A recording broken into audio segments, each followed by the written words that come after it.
तो एक ही हाल हर समय कहाँ रह पाता है। ये तो वक्त है साहब, ये हमेशा बदल जाता है। हेलो गाइज, मैं प्रवीण ज्ञान रेड्डी से लेकर के आया हूँ आज फिर से एक प्यारी सी कहानी। दोस्तों, आज की कहानी एक साधु और एक आदर्श नाम के लड़के की है।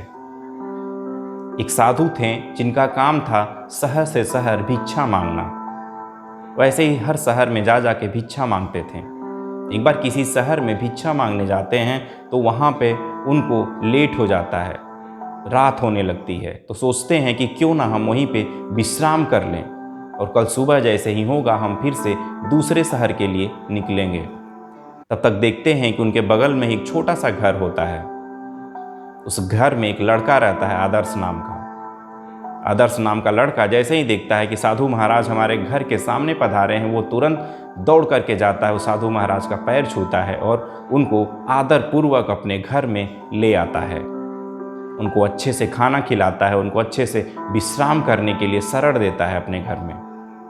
साधु बाबा बिल्कुल प्रसन्न हो जाते हैं। जैसे ही उनके जाने का वक्त होता है उनको आशीर्वाद देते हैं कि बेटा, जो तुम्हारी संपन्नता है ऐसे ही बनी रहे, यही हमारा आशीर्वाद है पूरे दिल से। तो जो आदर्श होता है थोड़ा सा मुस्कुराने लगता है और मुस्कुरा के यही कहता है कि कहाँ एक हाल जो हर समय रह पाता है, ये तो वक्त है, ये तो बदल जाता है। साधु बाबा को थोड़ा सा अटपटा लगता है कि यार, मैं आशीर्वाद दे रहा हूँ और ये मुस्कुरा के दो लाइनें बोल रहा है, लेकिन फिर भी मुस्कुराते हुए वो निकल लेते हैं। कुछ साल बीतता है, फिर से साधु बाबा 4-5 साल के बाद फिर से उसी शहर में आते हैं तो देखते हैं कि जो घर था वहाँ बिल्कुल घर नहीं है। वो सोचते हैं कि क्यों ना हम उसी के घर में रहने चलें, क्योंकि उतना प्रेम और इतनी श्रद्धा मिली रहती है कि जब भी वो दोबारा आते हैं तो उनको लगता है कि हम उसी के घर में रहेंगे। तो उसके घर में जाते हैं तो देखते हैं कि वहाँ पे कोई घर ही नहीं है, एक झोपड़ी, छोटी सी झोपड़ी रहती है। तो बगल वाले से पूछते हैं कि भाई, यहाँ पे एक आदर्श नाम का लड़का रहता था, वो कहाँ पे है, उसका घर कहीं दूसरे जगह तो नहीं शिफ्ट हो गया है। तो सब लोग बताते हैं कि नहीं साधु जी, यहाँ पे एक जो आदर्श नाम का लड़का रहता था उसका बिजनेस बिल्कुल ख़राब हो चुका था। बिजनेस के चलते बिल्कुल गरीबी आ गई है। इस समय वो किसी जगह नौकर है, नौकर बन के वहाँ पे काम करता है और किसी तरह गुजारा चलाता है। बिल्कुल गरीबी आ गई है उसको। फिर ये बात आदर्श को पता चलती है कि हमारे घर पे फिर से साधु बाबा आए हैं। तो दौड़ करके वहाँ से आता है और तुरंत उस साधु बाबा का प्रेम, उसी आदर और उसी सम्मान से उनका पूजा करता है और उनको पैर छूता है और उनको अपने घर में, अपनी झोपड़ी में रहने के लिए उनको शरण देता है। भले ही उसके पास फटी दरी ही होती है, लेकिन उसी भाव से उनको अपने घर में शरण देता है। फिर से साधु बाबा उस रात रहते हैं और फिर जब जाने का वक्त होता है तो फिर से आशीर्वाद देते हैं कि बेटा, आशीर्वाद है कि जो तुम्हारी निर्धनता है वो जल्दी से दूर हो जाएगी। यही हमारा सच्चे दिल से, पूरे दिल से आशीर्वाद है। अच्छा समय फिर से आ जाए। ऐसा सुनते ही आदर्श फिर से मुस्कुराने लगता है और कहता है तो वक्त है, ये तो बदलता रहता है।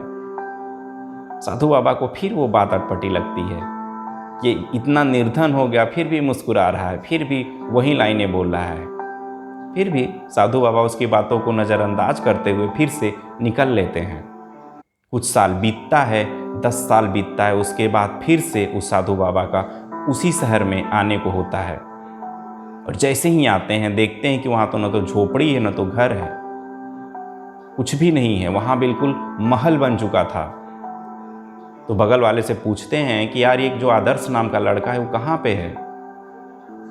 तो वहाँ पे की जो प्रजा होती है, वहाँ के लोग कहते हैं, अरे ये तो महाराज हैं, आप इनका नाम ऐसे ले रहे हैं, ये तो हमारे शहर के राजा हैं।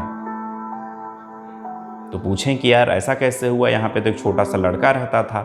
तो बताएं कि सर, उनके यहाँ जिनके यहाँ नौकरी करते थे उनकी कोई संतान नहीं थी उस राजा को।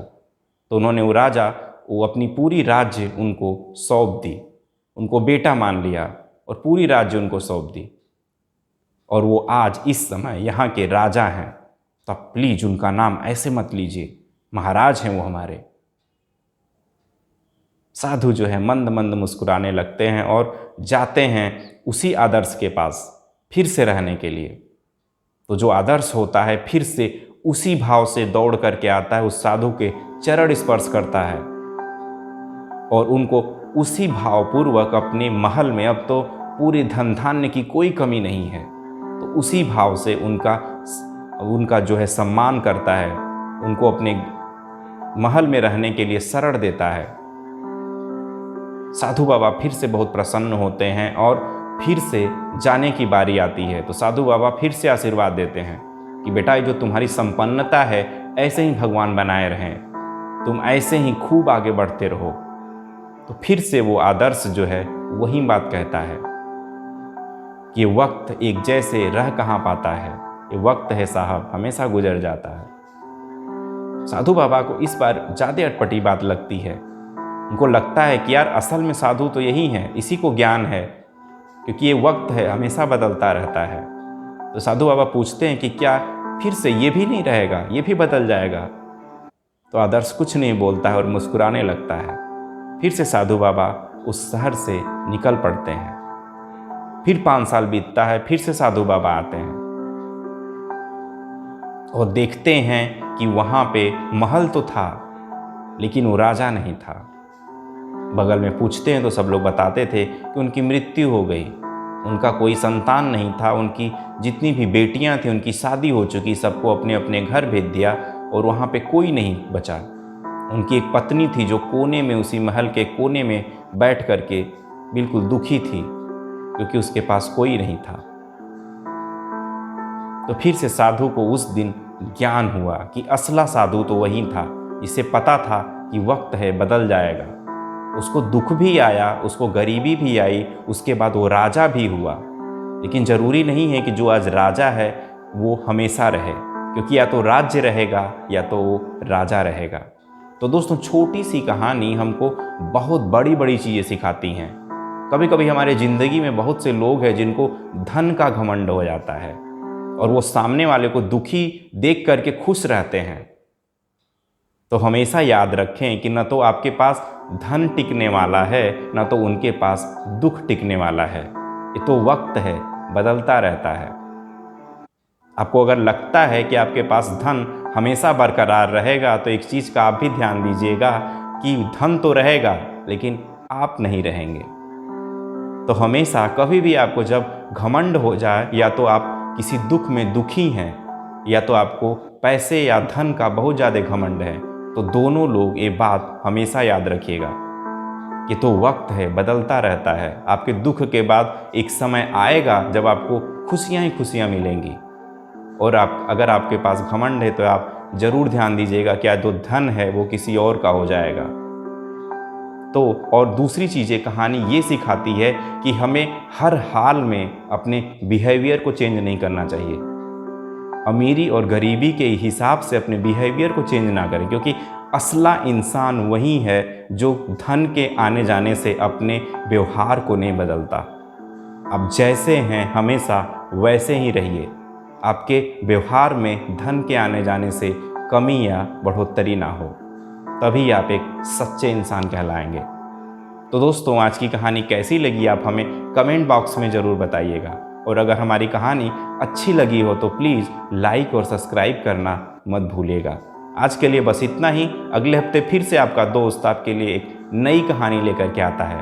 तब तक अपना ख्याल रखिए। जय हिंद।